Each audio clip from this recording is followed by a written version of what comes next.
Eccoci ben ritrovati, ripartiamo dal comune di Villorba. A partire da domani cominceranno i lavori per la nuova rotatoria in un incrocio da sempre molto pericoloso.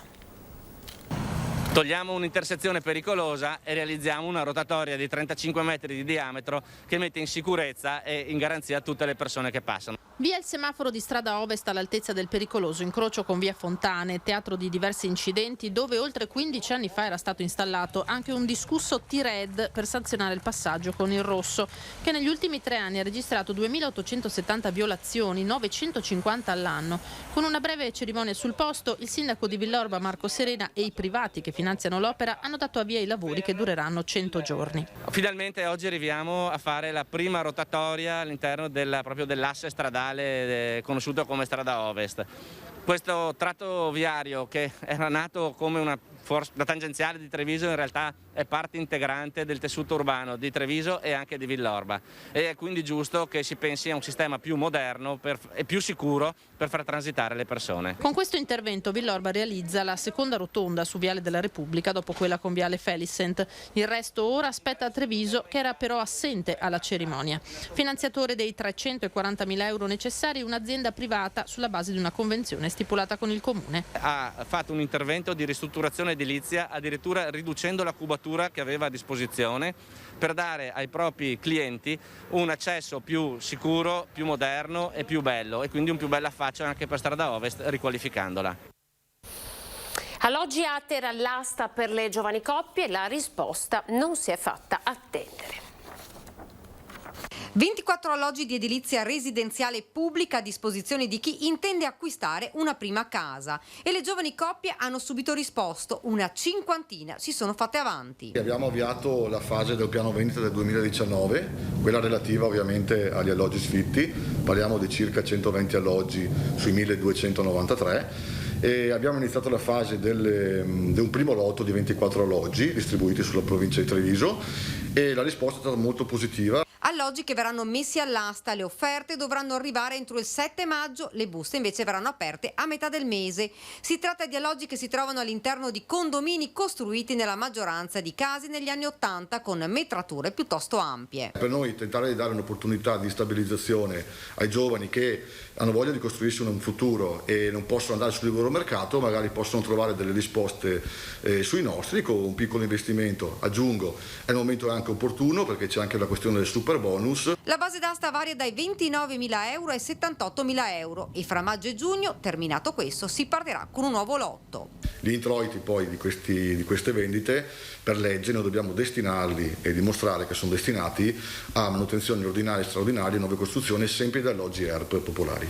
Fra l'altro, sottolinea il Presidente, quest'anno si sono registrate numerose disdette, specie da parte di anziani che sono andati in casa di riposo. Questo è un problema perché per noi, quando si libera un alloggio, poi non abbiamo la forza e anche la forza economica di sistemarli in tempi brevi.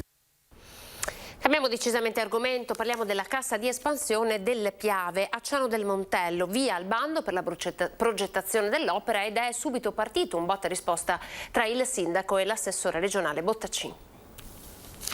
L'amarezza è quella che ovviamente spontaneamente nasce quando comunque la regione fa capire che porta avanti la sua programmazione prima di ascoltarci. Cassa di espansione del Piave a Ciano del Montello. La sindaca di Crocetta Tormena si dice delusa dal mancato confronto con il governatore Zaia, che spiega ha delegato la questione agli assessori Bottacin e Caner, e questo mentre il 14 aprile è stato dato avvio al bando di gara per la progettazione dell'intervento. Dispiace il fatto che non c'è stato un momento di condivisione, di dialogo, di possibilità di esternare quelle che sono le preoccupazioni che le nostre comunità hanno. Questa è un'opera che ci toglie un terzo del paese.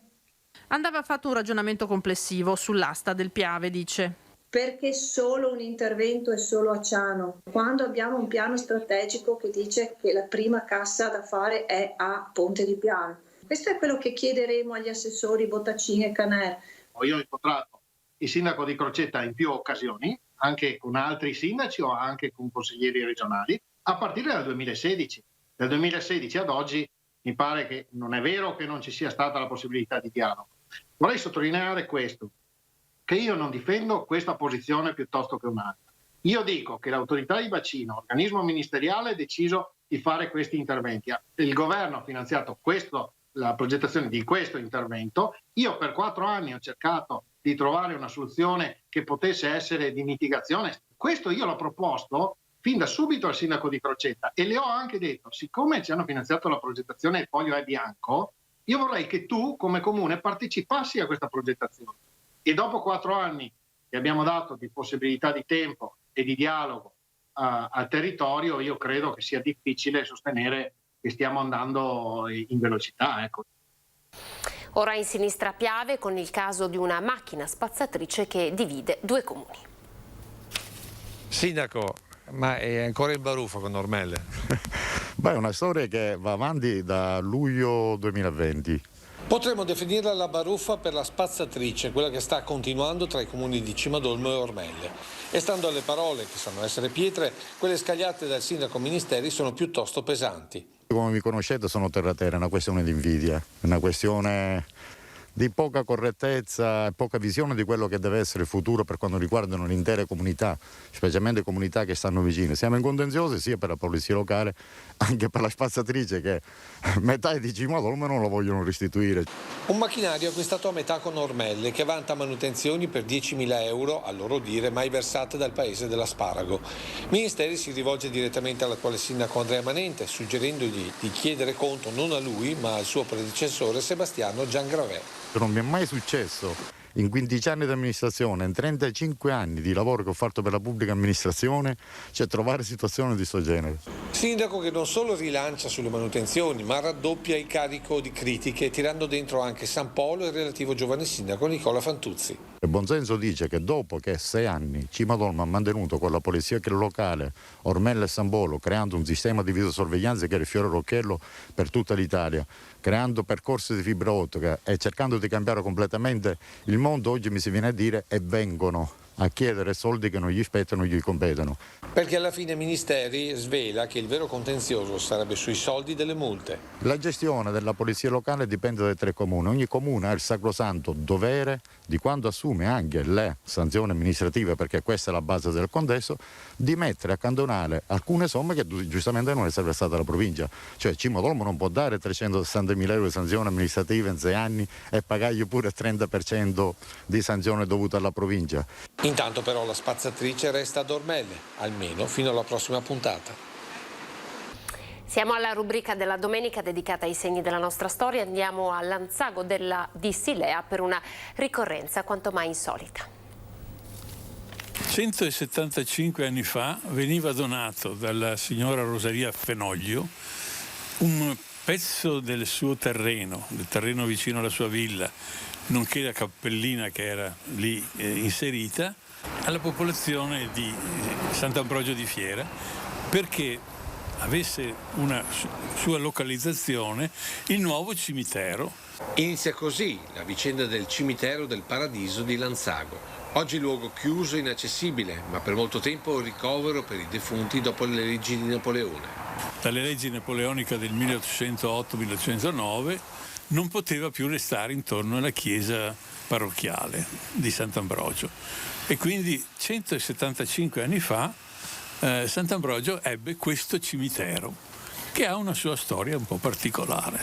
Innanzitutto per brevità di servizio, 77 anni appena, ovvero fino al 1923, poi per la serie di fatti o presunti tali che hanno caratterizzato questo sito come nodo esoterico. Si è parlato anche di messe nere. La notizia è andata in giro, credo sia stata soggetto forse anche della settimana Incom famosa. Anche il Corriere della Sera nel 1965 si occupa di questo cimitero con un reportage di Dino Buzzati che incontra un medium molto conosciuto nei salotti del Treviso del boom di Signore e Signori. Perché va detto che oltre alle storie pruriginose i trevigiani sono sempre stati avidi di vicende legate al paranormale. Così compare il geometra Bruno Lava, conosciuto da Giuseppe e Nerina Mazzotti, che porta il giornalista una notte davanti a queste mura. Passi i sassi lanciati che tornano indietro, ma Buzzati rimane esterrefatto quando un sasso ben marcato viene ritrovato nella fontana di Piazza San Leonardo e una caramella rossa ritorna durante una seduta spiritica a distanza di giorni e di luoghi dal cimitero dove era stata lanciata. Un luogo certamente da valorizzare per la Treviso misteriosa e se siete un po' sensibili al tema da visitare solamente con la luce del giorno.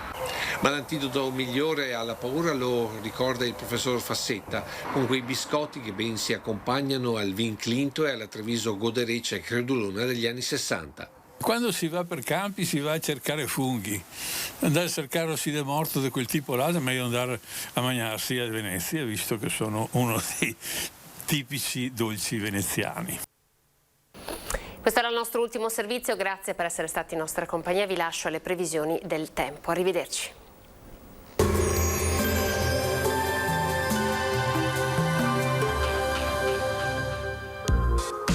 Montagnier Marmi, fornitura di davanzali coibentati in grès per cappotti. Bentrovati al meteo. Sull'Italia avanza una nuova perturbazione, tempo in graduale peggioramento e clima più freddo con valori termici in lieve calo. Il dettaglio di lunedì 26 aprile.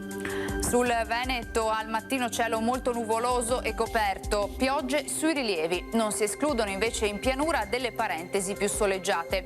Col passare delle ore saranno possibili degli acquazzoni anche sulle aree pedemontane e dentro la notte più diffusi un po' su tutta la nostra regione. Temperature come detto in diminuzione, minime tra 6 e 10 gradi, valori massimi compresi invece tra i 13 e i 18 gradi. Ci spostiamo ora sul Friuli Venezia Giulia, anche qui cielo coperto con prime piogge sulle zone montuose in estensione dalla sera anche altrove. Temperature minime tra 7 e 8 gradi, massime invece fino ai 15-17 gradi. Infine ci spostiamo sul Trentino Alto Adige, momenti soleggiati sui settori alpini di confine, altrove molte nubi e rovesci.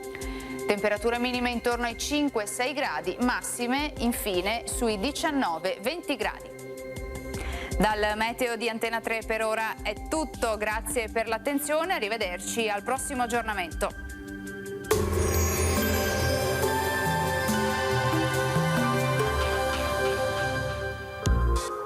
Montagnier Marmi, fornitura di davanzali coibentati in grès per cappotti.